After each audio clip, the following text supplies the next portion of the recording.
Genética médica populacional. Genética é o estudo da herança. Genética médica é o estudo da herança de doenças, de caracteres anormais. E populacional é quando o doente é uma população. Então, é o estudo de fatores genéticos em doenças que são frequentes em algumas populações. O INAGEMP nasceu de um grupo de pessoas, todos geneticistas, mas focalizados em diferentes aspectos da genética, ora na genética de populações mais tradicional, ora na genética médica tradicional. E nós achamos que tinha espaço para uma nova disciplina, a disciplina da genética que cuida das populações, mas com um enfoque médico. O Instituto de Genética Médica Populacional, INAGEMP, ele foi criado com o objetivo de nós podermos investigar e atender populações que tenham problemas genéticos específicos.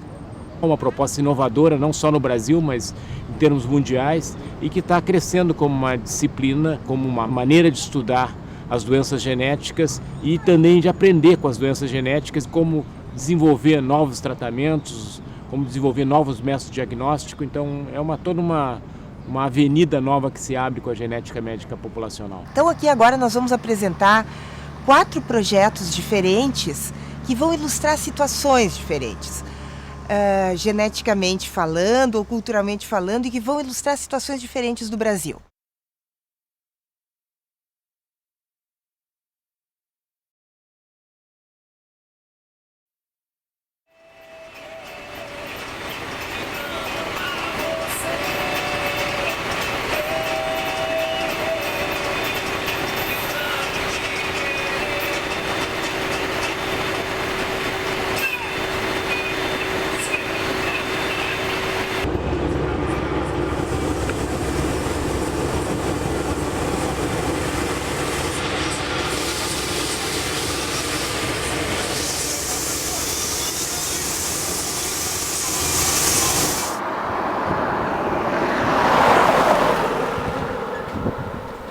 As pessoas costumam pensar que as doenças genéticas são raras.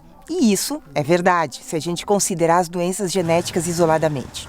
Em conjunto, elas até têm uma frequência maior. Mas uma coisa importante, por isso existe genética médica populacional, é que em alguns locais, como aqui em Monte Santo, doenças que são muito raras em todo o mundo são frequentes. Então aqui a gente tem, por exemplo, mucopolissacaridose 6, que é uma doença extremamente rara, mas aqui é mais frequente.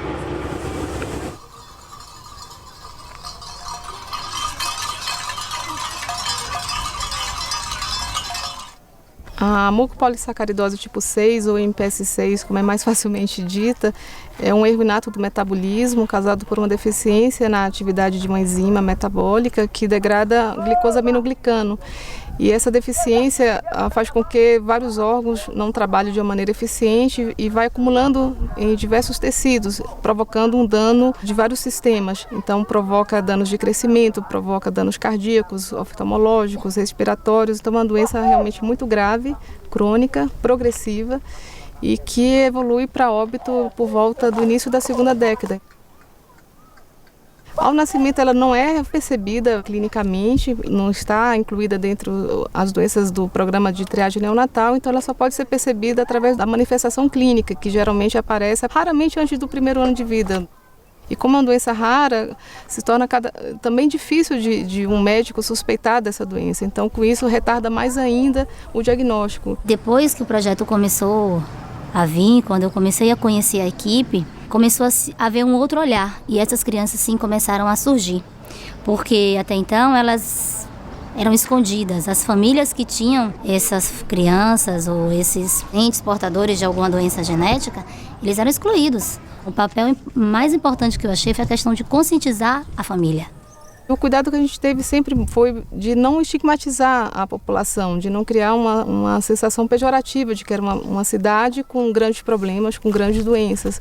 Então a gente via que, na verdade, o município é carente de várias coisas. Fica aqui no sertão da Bahia, com a seca, né, com a pobreza do Nordeste do Brasil. E, além disso, tem essas doenças que são complexas, que são difíceis e que acontecem realmente com elevadas frequências. O Brasil tem umas características muito interessantes. É uma extensão muito vasta de terra. que foi colonizada por diferentes pessoas que vieram de diferentes nações, com diferentes culturas, e aqui tudo se misturou, mas também há um movimento para dentro do Brasil, né, e que faz com que se criem pequenas comunidades em diferentes locais. Cada uma com uma história diferente, algumas com uma cultura diferente, e apesar de todo mundo falar a mesma língua, com particularidades que a gente não pode ignorar. Sem a gente entender isso, a gente não vai conseguir passar a informação, entender, se fazer comunicar.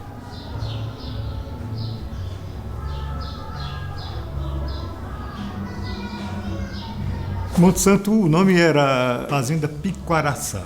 Então, o Frei, quando fez a primeira procissão, que construiu o santuário, celebrou a missa e tudo, ele disse que a partir daquele dia, a Serra de Piquaraçá passaria a chamar-se Monte Santo. Monte Santo foi base para a Guerra de Canudos e tem uma vocação religiosa muito grande, ou seja, a cidade, na verdade, ela foi criada, originada a partir dessa vocação religiosa.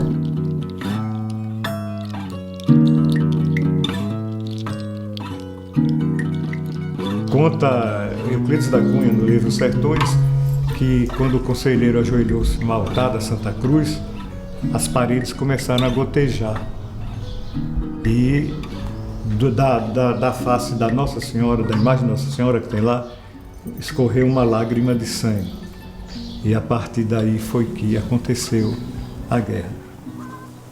Esse grupo que está trabalhando aqui de genética no sertão está trabalhando em Monte Santo, que é um lugar pequeno, mas se a gente olhar a extensão, a vastidão de terra que tem aqui ao redor, né, está isolado aqui e tem uma história particular. Então, compreender essa história vai nos ajudar a entender por que algumas doenças aqui são muito prevalentes.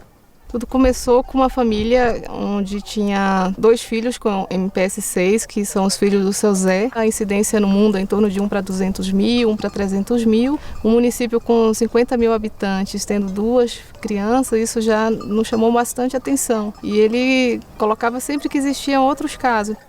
Até mais ou menos uns 5 anos, não existia uma terapia específica para essa doença. O que se existia eram terapias de suporte para os agravos que essa doença provocava.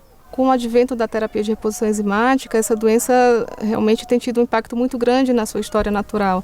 Que essa intervenção faz com que essa doença estabilize ou faz com que ela progrida mais lentamente e as lesões se tornam mais atenuadas. O tratamento cada vez mais precoce, o impacto é muito mais eficiente. Tínhamos ainda uma possibilidade de existir outras ocorrências, porque contávamos com outras informações de doenças dessa região e intitulamos esse projeto Genética no Sertão por conta disso. E quando chegamos aqui, nos deparamos com que realmente não era somente um rumor, era uma verdade. Existiam várias famílias com mucopolissacaridose tipo 6 e membros, inclusive, que eles nem se conheciam, não tinham a ideia de que poderiam ser parentes, né? Muitas vezes a gente tem um lugar que até é maior, que tem uma população maior, mas por uma questão cultural fazem o que a gente chama de casamento preferencial. Ou seja, ao escolher o parceiro, vai escolher alguém que, por alguma razão, pode ter mais chance de ser parecido e nesse parecido geneticamente. Então a gente analisou os casamentos consanguíneos desde a época em que se tem registro em Monte Santo. E a gente observou que existe uma frequência muito elevada de casamento consanguíneo, mas não só isso, a gente observou também a frequência de casamentos endogâmicos, ou seja, indivíduos que casam somente com indivíduos do mesmo local. E aí verificamos que, na verdade, existia uma pressão social muito grande para casar dentro do grupo. Coletamos várias entrevistas nas quais eles declaravam: não, eu casava com o primo porque é melhor, porque você já conhece a família. Há uma série de narrativas que fortalecem esta ideia que a coisa melhor é casar com alguém que é próximo. O crescimento da população foi fundamentalmente ocorrendo com o nascimento de indivíduos daqui e não com a entrada de pessoas de fora. Você tem uma diminuição da variabilidade e tem uma probabilidade maior de aparecimento de doenças genéticas que são recessivas e raras na população. A Tatiana, que foi minha aluna de doutorado e estava trabalhando com fenilcetonúria, estava percebendo a ocorrência com elevada frequência de fenilcetonúria e hipotireoidismo congênito, por coincidência, nesse mesmo município, em Monte Santo. Então, uma doença já chamava bastante atenção, três doenças, isso realmente ficou bastante curioso. Então, para um geneticista, eu tive na minha formação básica genética de população, isso realmente me despertou bastante o interesse. Nós temos hoje diagnosticados algo em torno de 110 pacientes com fenilcetonúria no estado da Bahia. Desses, 9 são de Monte Santo. Então, num estado com 417 municípios, como é a Bahia, a gente tem um aglomerado mesmo aqui. Quando eu ingressei no projeto Genética no Sertão, foi logo no seu início, na fazenda de elaboração. E justamente porque lá na triagem neonatal nós tínhamos muitos casos de crianças com fenilcetonúria e hipotireoidismo que eram muito prevalentes. E são doenças que não são tão prevalentes na população de maneira geral. Atraso do desenvolvimento, problemas cognitivos, problemas de linguagem que pudessem remeter especialmente a fenilcetonúria, que é uma doença que não dá muito estigma físico. Então é mais difícil de ser suspeitada se não foi diagnosticada pelo teste do pezinho. Qual é o efeito, né, que gera nessas famílias, nessas pessoas, saber que tem uma doença genética ou às vezes que é portador de uma doença genética, que vai ter filhos com doenças genéticas. Então, a depender do sonho que essa pessoa tinha, né, como é que isso fica afetado. Então, não apenas a gente faz esse diagnóstico laboratorial, a entrega dos resultados, mas também um acolhimento, né, desses indivíduos que estão recebendo um laudo, né, que coloca em evidência algum tipo de dificuldade que eles vão ter que enfrentar. Me explicaram como era, mas foi quase 2 anos para me entender o que significava isso. Eles me explicavam, mas eu não entendia. Aí no começo me explicava que não tinha nada, ela era uma menina saudável, mas o meu pensamento era de morrer.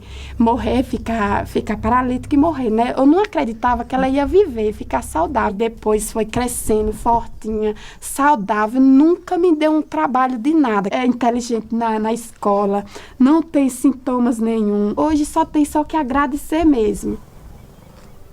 Atender uma comunidade, uma população, passar informação sobre essas características genéticas para que eles entendam o tratamento, o aconselhamento das famílias e a educação da população sobre isso, para ela ter autonomia, para ela tomar as suas próprias decisões, é uma coisa bastante complexa. Todo mundo dizia que não adiantava fazer o tratamento, que já tinha aqueles... Mais para trás tinha tido esse problema e não tinha remédio, eles diziam assim, não tinha remédio. Mas mesmo assim eu não desisti, eu não quis acreditar naquilo que eles falavam, porque cada um tempo é uma coisa.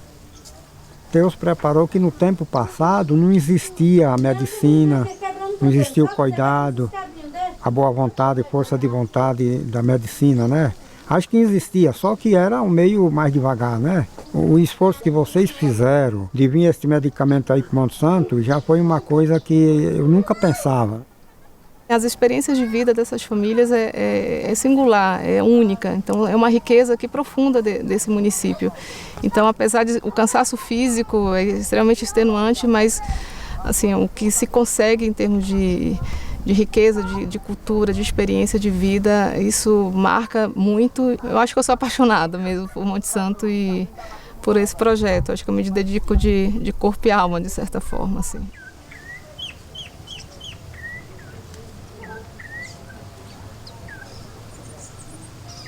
Antes do tratamento, eu achava eles muito doentes, se queixando de muita dor de ouvido, não dormia de noite, a respiração, ele era sufocado.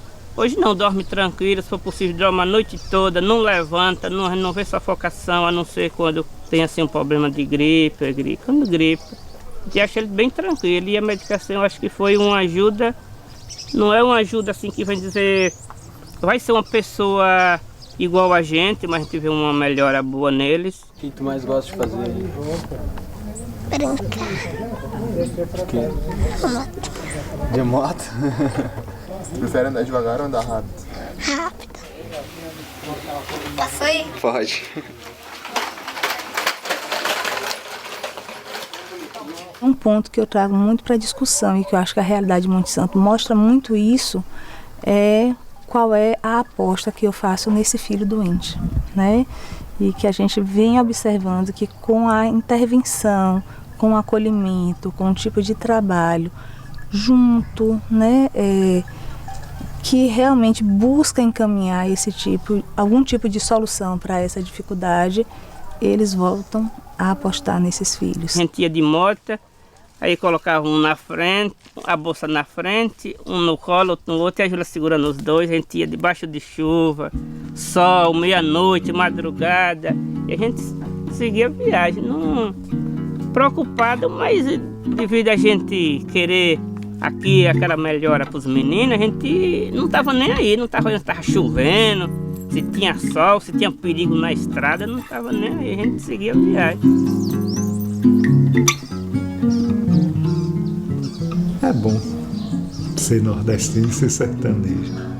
Tem pessoas que às vezes negam, assim, dizem, não, que bobagem, o valor está na gente, no nosso coração, nessa beleza toda que tem. Deus fez o mundo com cada lugar com seu aspecto diferente. Nada pode ser igual.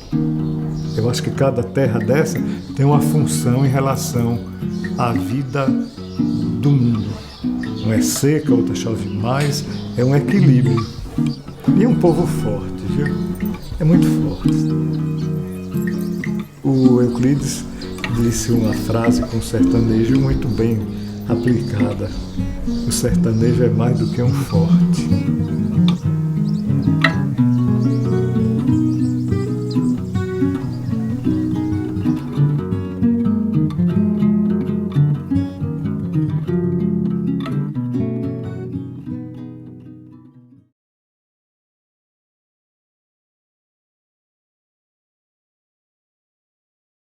A gente leva muito tempo para decidir se quer ou não quer fazer o exame, né? Porque sabe que a partir do momento que faz o exame, a pessoa tem que assumir que está em doença, que é doente, precisa se tratar, né? É difícil a gente dizer sim que eu sou doente, né? Ataxia é uma palavra de origem grega. Em grego, acho que significa confusão, desordem. Ela tem sido usada pela comunidade médica para identificar incoordenação ou má coordenação. O que é coordenação? É a decisão, que sempre é involuntária, de como é que vão ser as contrações musculares para efetuar um movimento elaborado ou não.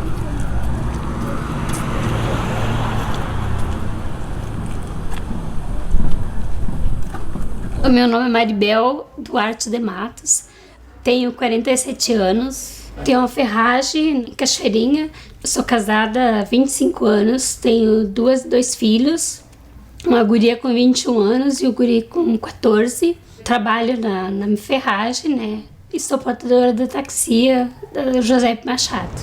A doença de Machado-Joseph é causada por uma sequência repetitiva de códon CAG que está expandido num dos genes da ataxina 3 de uma pessoa. É uma doença genética autossômica dominante. Portanto, são famílias de pessoas com a mesma condição, né? Em diferentes gerações. Essa doença se caracteriza por a manifestação principal ser o desequilíbrio, a falta de coordenação dos movimentos de uma pessoa que começa na vida adulta em geral. Muitos desses indivíduos que ficam atáxicos no meio da quarta década não sabiam que iam ficar atáxicos, não é? Já estão inseridos no mundo do trabalho, das relações adultas, já tiveram filhos e assim por diante, o que pode também ajudar a gente a compreender por que há tantas pessoas afetadas numa determinada família. O meu irmão, com 45 anos, começou a ter desequilíbrio.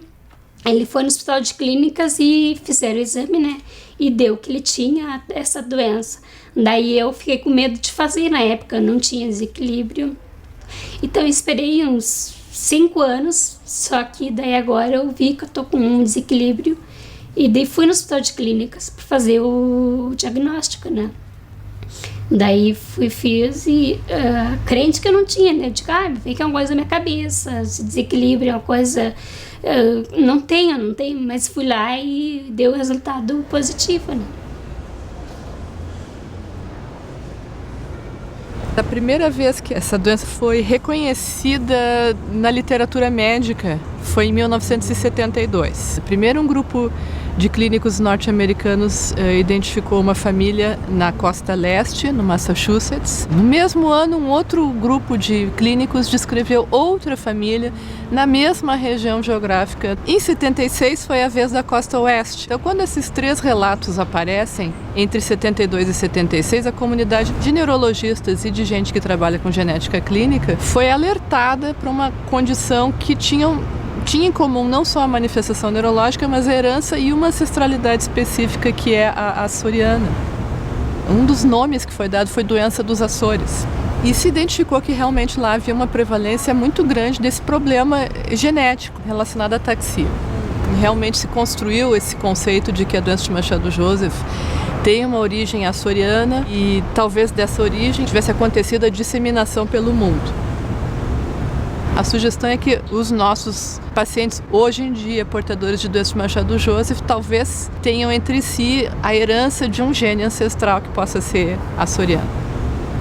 Em 2007, uma grande investigação liderada pelos pesquisadores portugueses, o professor Jorge Sequeiros e o professor Antônio Amorim, na verdade descobriu uma coisa muito surpreendente. Um dos genes ancestrais, e que é o que a gente compartilha aqui no Rio Grande do Sul, que responde por talvez 70% dos Machado Joseph no mundo, esse gene teria uma origem ancestral não portuguesa, mas asiática, e que dataria de pelo menos 5.000 anos atrás.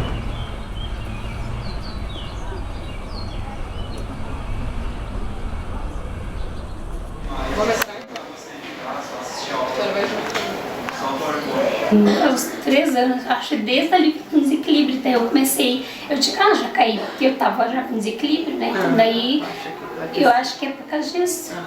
Para subir e descer a escada é difícil também? Sim, eu tenho que me segurar, não consigo sim. A minha mãe descobriu aos 35 anos que ela tinha essa doença, e é uma coisa complicada, porque eu já sei pelo que a minha mãe passa, quais os sintomas, que vai perdendo o equilíbrio, não vai caminhando, ela tem problema para falar. Então tudo isso é uma coisa que tu sabe que tu vai ficar, eu vou ficar assim.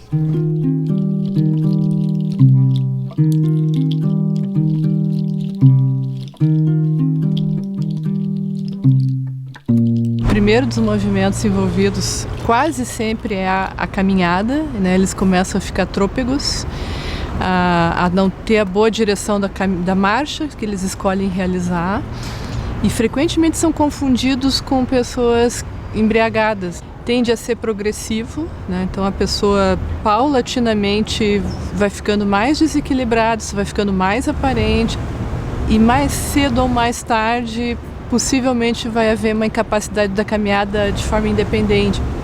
A articulação da palavra vai ficando um pouco clara, o uso das mãos fica um pouco também comprometido, isso é um pouco mais tardio. O engolir alimentos, engolir a saliva que constantemente a gente produz, isso também pode ficar comprometido. Mas uma das características principais dessa condição é que o juízo crítico nunca é prejudicado. Os pacientes têm boa memória, têm bom julgamento, têm bom raciocínio, embora às vezes não consigam expressar. O maior problema que se pensa quando se toma conta que é uma doença de início tardio é que a gente já gerou filhos, ou seja, possíveis novos ataques, já que é uma doença geneticamente transmitida. Eu já tinha até netos quando me dei por conta disso. Como eu consegui remediar isso? É me aplicar, me usar meu corpo, minha alma, pôr à disposição dos cientistas para que seja descoberto alguma maneira, algum meio de melhorar a qualidade de vida ou curá-lo. Os pacientes, até hoje acompanhados, contribuíram imensamente para o conhecimento da doença. O exame, tanto do material genético quanto clínico, trouxe muito conhecimento. A gente tem que ser muito grato a eles. Eu sou de uma geração que não existia nenhum diagnóstico ainda sobre ataxia. A minha mãe, por exemplo, que era portadora, eu fui me dar por conta depois de eu ser diagnosticado com ataxia.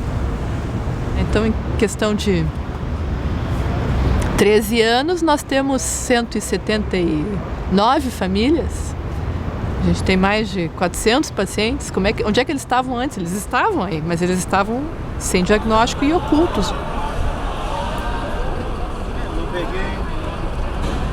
A única maneira da gente ter convicção, ter certeza, né, de qual é a causa ou de qual é o gene determinante é fazer a investigação molecular. Nós estamos em 2012 e a maioria das famílias e dos pacientes a gente consegue fazer esclarecimento diagnóstico aqui no Hospital de Clínicas de Porto Alegre. Na medida que a gente tinha diagnóstico, a gente começou a tratar e tem coisas para a gente oferecer para eles. Hoje em dia tem uma equipe multidisciplinar, então a gente tem o apoio de neurologistas, de fisiatras, fisioterapeutas, fonoaudiólogos, psicólogos, psiquiatras e assim por diante. Então, talvez o passo mais importante que agora tenha que ser feito é justamente esse, que o exame seja disponibilizado para a rede de saúde pública brasileira, para que ele beneficie muitas outras pessoas que a gente não sabe aí onde estão, né?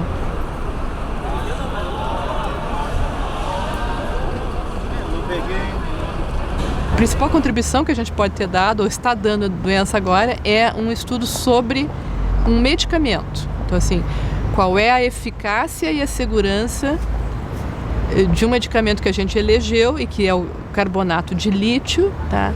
Para a doença de Machado-Joseph. A racionalidade é que o carbonato de lítio tem uma série de potenciais efeitos neuroprotetores para muitas situações e talvez para Machado-Joseph, é a nossa esperança. Embora não passe de esperança, né? A gente tem que ter a evidência para depois dizer se acontece assim mesmo ou não. Só fazendo assim para descartar a hipótese do lítio e fazer outro ensaio com outro medicamento, até que a gente descubra algo que realmente beneficie.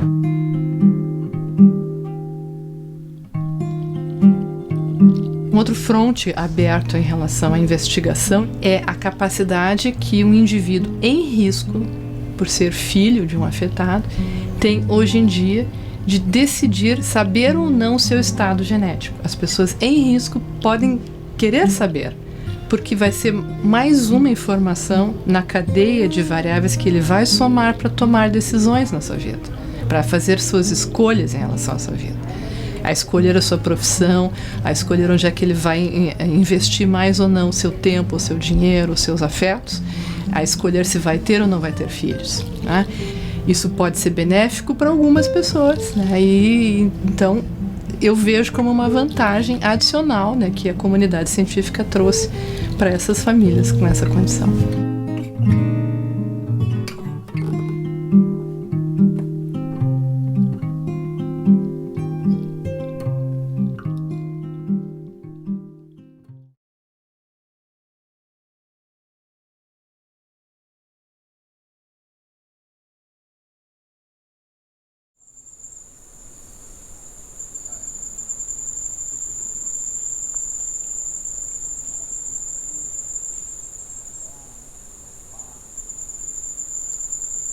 Eu sou o André, tenho 31 anos, nasci na cidade de Ouro Preto, Rondônia, trabalho na unidade da USP, de motorista.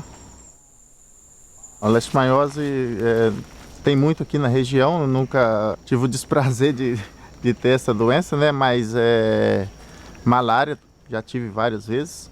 Ela dá febre, dores de cabeça, vômito, né? E aí você já tem que caçar os tratamentos para se recuperar.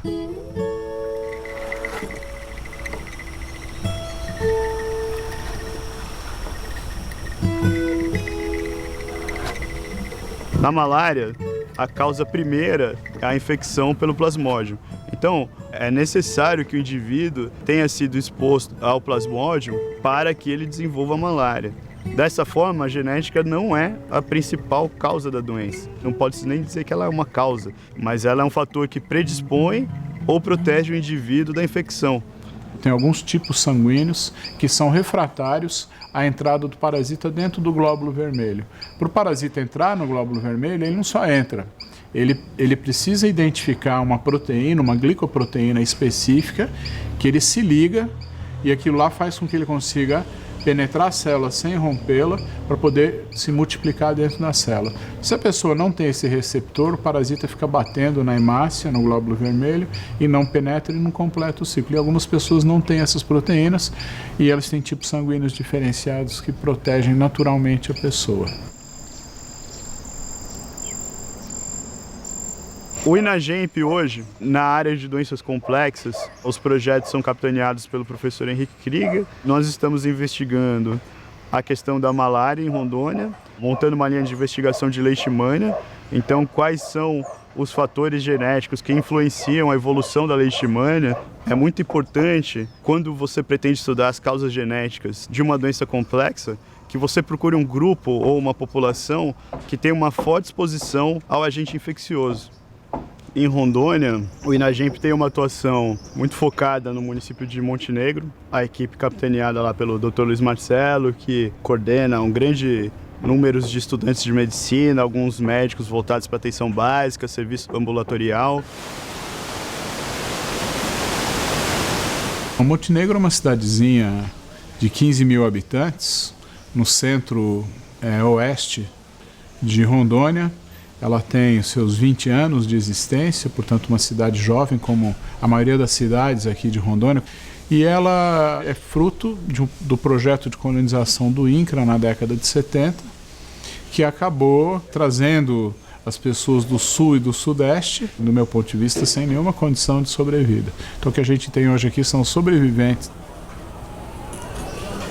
Trabalhamos bastante já e sofremos bastante enfermidade e hoje está atacando tudo em nós. Aí nós estamos aqui em busca de recursos, né? E achamos um lugar que foi aperfeiçoado, né? Que é o único lugar aqui dentro do estado que eu estou vendo que está sendo bem desenvolvido, né? Então nós estamos aqui correndo atrás disso aí. Na verdade, nós somos um centro colaborador de um grande projeto, que é o Instituto Nacional de Genética Médica Populacional. Por termos uma tradição de trabalho com doenças tropicais, estarmos inseridos na Amazônia brasileira, nós temos colaborado com a abordagem de pacientes com leishmaniose tegumentar americana, que é o foco de pesquisa do nosso grupo da USP. Sei quem já trabalhou demais da conta, teve muita malária, leishmaniose, tudo que se pensar aqui em Rondônia, o cara já passou.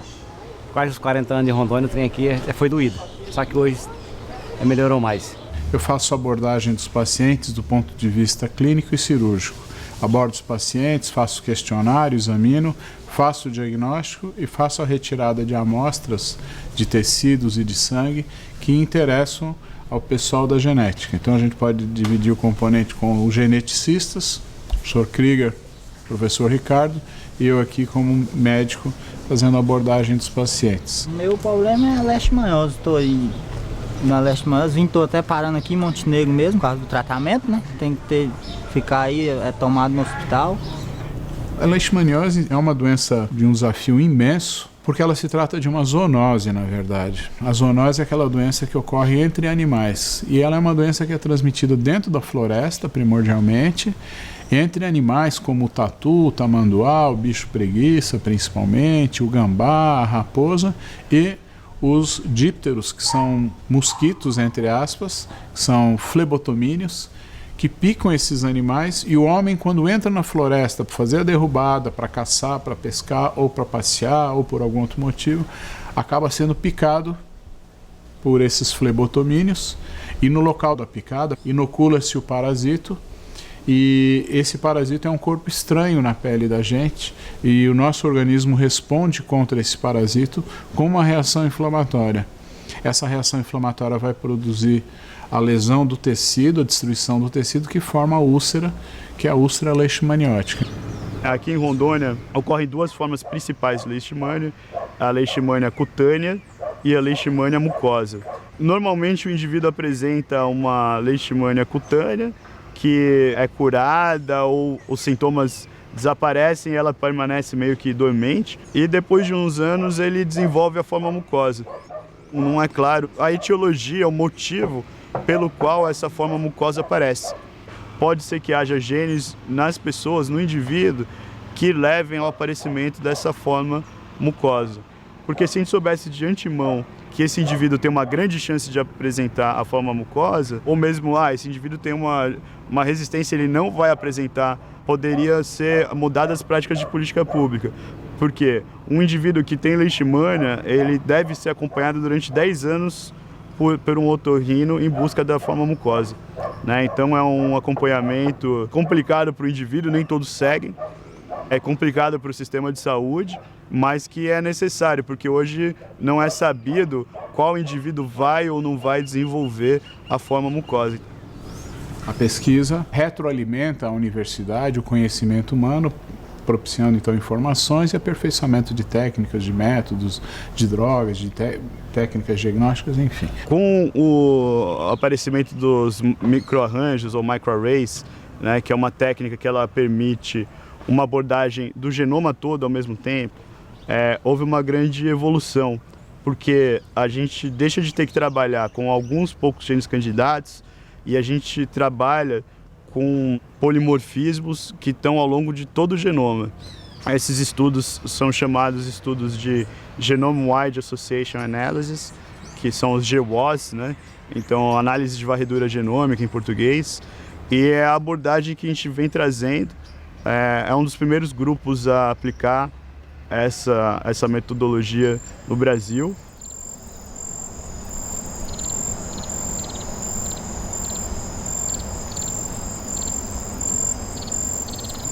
A questão da integração entre pesquisa, ensino e assistência, no meu ver como professor universitário, você não se forma um aluno bem formado se ele não tiver a experiência nas 3 áreas. O grande diferencial, acho que é a oportunidade da gente, né, pelo fato de ter essa triagem, todo esse direcionamento, a gente está tendo mais contato com o paciente.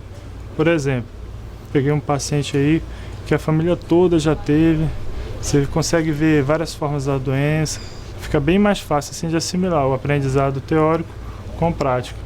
A experiência do nosso grupo colaborador dentro do Neurogem foi muito positiva nesse sentido, porque o alunado, eles não têm uma experiência e não têm um contato direto com a genética médica. Que além desse trabalho com leishmaniose tegumentar, em paralelo, em função da aproximação que o INAGEMP propiciou com os colegas da Federal do Rio Grande do Sul, surgiram mais 2 trabalhos. Um trabalho, como eu citei, que é o trabalho sobre farmacogenômica na hanseníase. E outro trabalho que veio de bônus também, que foi muito interessante, foi um estudo piloto da Organização Mundial de Saúde sobre a ocorrência de malformações congênitas em recém-nascidos de Rondônia. Esse projeto no Brasil ele tem mais de uma frente, né? Aí aqui em Rondônia nós trabalhamos com 3 frentes nele. 2 frentes avaliam o desfecho da gestação, logo que a mãe dá início à maternidade, e uma frente a gente trabalha com acompanhamento da mãe durante todo o pré-natal. A gente está aqui, né, em Porto Velho, e assim, a gente não tem um geneticista aqui. Então eu particularmente nunca pensei em um dia fazer genética. Não tinha conhecimento do que seria genética médica. O que a gente conhece de genética é pouco, é o que a gente conhece do 2º grau. E ter participado desse projeto fez com que a doutora Lavínia viesse, desse uma aula do que seria genética médica, e que fez várias pessoas do projeto, inclusive, se interessarem. Há uma certa crítica que a pesquisa básica está muito afastada do sujeito da amostra, né, da pessoa que a gente pesquisa. E eu acho que essa crítica ela merece atenção e ela merece ser trabalhada. A gente tem que olhar para o paciente, para a população, para a saúde do grupo, do coletivo. Estamos aqui no Maçangana, localizado a aproximadamente uns 40 quilômetros de Montenegro, que é uma comunidade onde tem uma zona de garimpo. A gente capta esses pacientes que fazem parte dos nossos protocolos que são realizados no ICB5 USP e lança nos protocolos que posteriormente servem para pesquisa. Em contrapartida, dá atenção médica a esses pacientes e fornece uma qualidade de vida melhor e faz promoção à saúde, prevenção de doenças que são mais frequentes nessa região.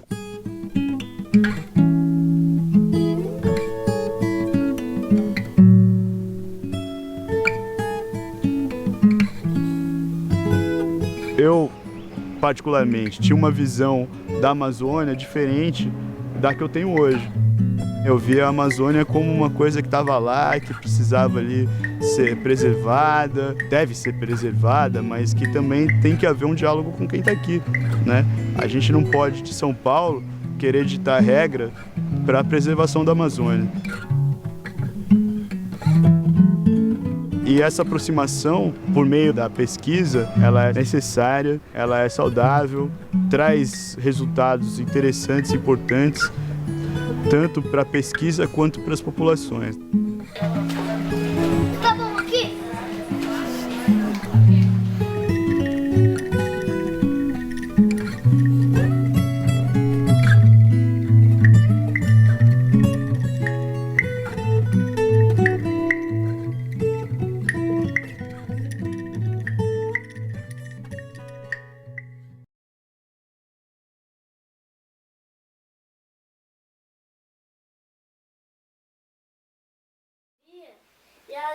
As irmãs gêmeas?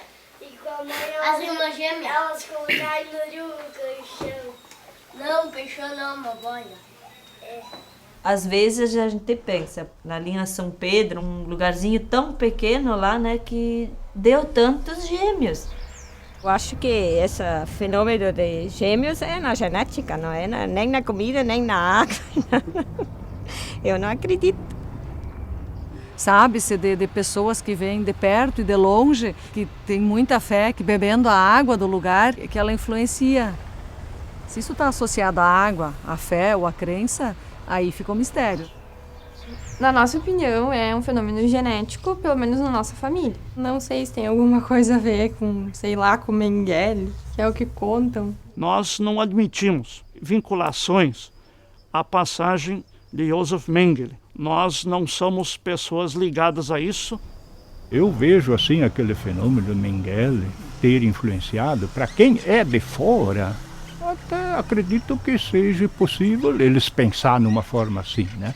Só que para nós que éramos os atingidos, os verdadeiros pais de gêmeos, nós sabíamos que isso era impossível ser verdade. Nós sempre achávamos já que era uma questão genética, né?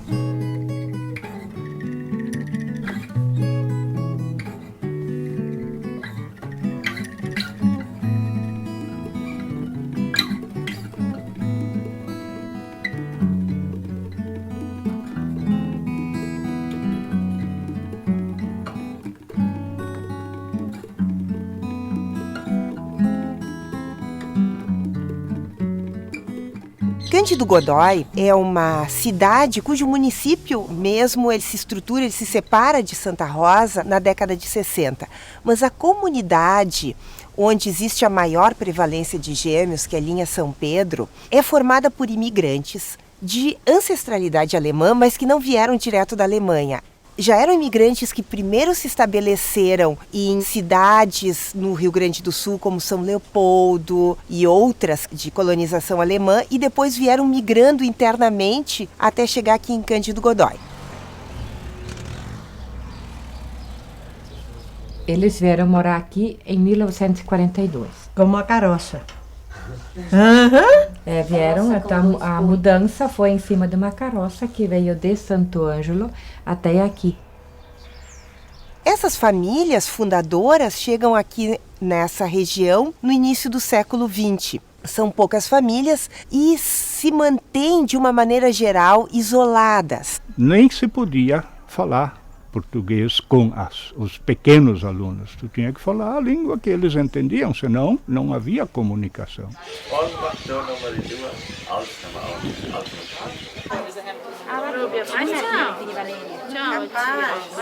Nós haben die Plätze dann freigehalten. Von Ufse, heiße und septische Bau, não sei, eu acho, um galpão. E daí eles foram morar junto com o tio da minha mãe, né? E daí eles compraram a terra Aí eles abriram dentro do mato um pedacinho onde eles poderiam construir um galpão para eles, né? E daí eles foram morar lá. É uma comunidade que cresce, mas que não vem muitos novos migrantes para cá. Na maioria as pessoas saem daqui, uma comunidade rural que fica estável. Então isso está de acordo com essa ideia do efeito fundador.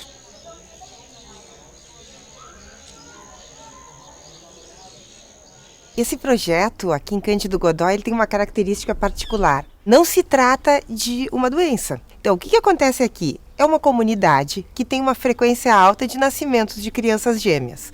E por aí, tudo certo, a não ser que alguns anos atrás apareceu uma teoria conspiratória dizendo que um médico nazista, Mengele, teria vindo aqui no início dos anos 60 e criado como se fosse um laboratório experimental onde teriam sido produzidos uma quantidade grande de gêmeos geneticamente ou por outras técnicas.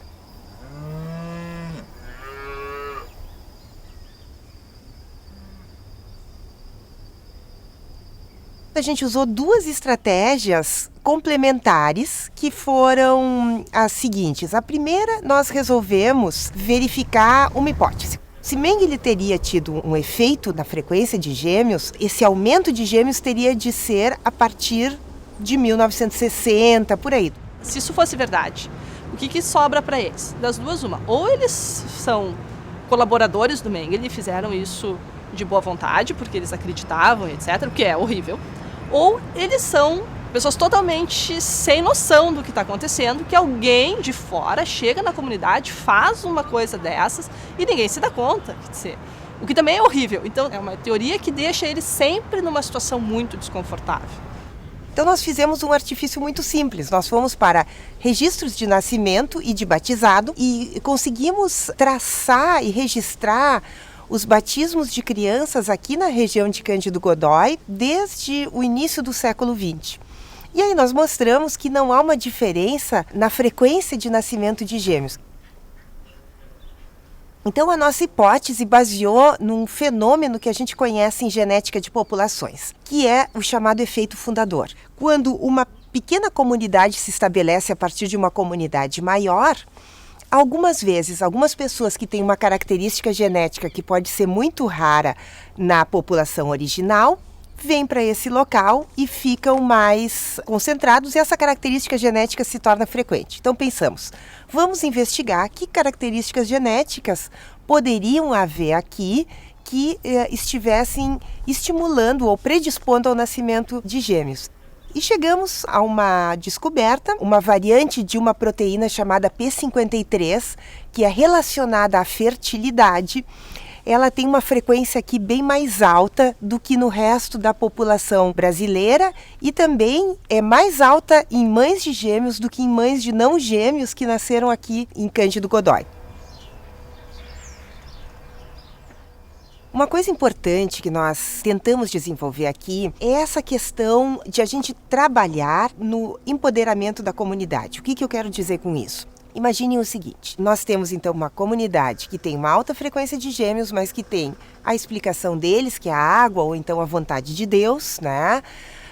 Tem uma explicação de jornalistas e de outros que seria Mengele, e chegamos nós, os cientistas, com uma terceira explicação técnica que para nós pode fazer sentido, mas para eles não. Então todo o nosso projeto, e ainda mais o projeto veio de uma pergunta deles, né? Foi de sempre passar as informações desde a formulação das nossas hipóteses, como a gente trabalharia no projeto e a comunicação dos resultados antes que eles fossem publicados. Voltar lá para dar os resultados, porque é muito fácil, a gente vai num lugar, a gente envolve as pessoas, cria uma expectativa, tu mexe com as pessoas, de alguma maneira as pessoas estão sendo estudadas, elas estão sendo expostas, elas estão sendo filmadas, fotografadas. Por causa disso, nós estivemos aqui no início de 2011, quando a gente tinha os primeiros resultados, mas resultados já concretos. Antes que nós enviássemos para publicação, nós viemos aqui e apresentamos tanto para os gêmeos e seus familiares, como outros membros da comunidade. Que o fato da gente ter voltado, ter dito para eles, ter encontrado uma explicação biológica que finalmente ponha fim a toda essa história, esse mito, foi uma coisa bem importante.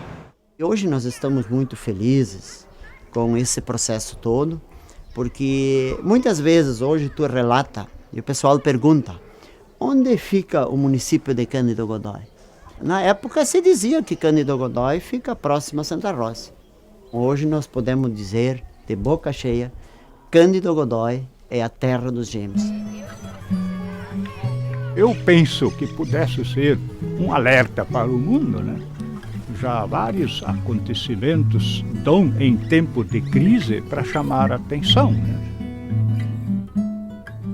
De repente, um lugarzinho pacato, simples, pequenininho, chamar ao mundo a atenção de nascerem muitos gêmeos, para mim é um chamado para respeitar mais a vida.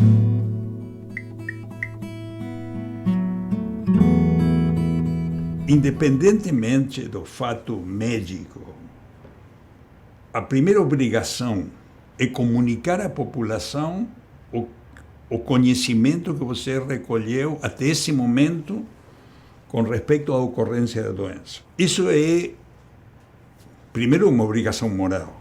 Eu estou trabalhando para o governo que me paga para fazer um estudo que está sendo pago pela população. Não tem dúvida que a população tem que estar a par do conhecimento.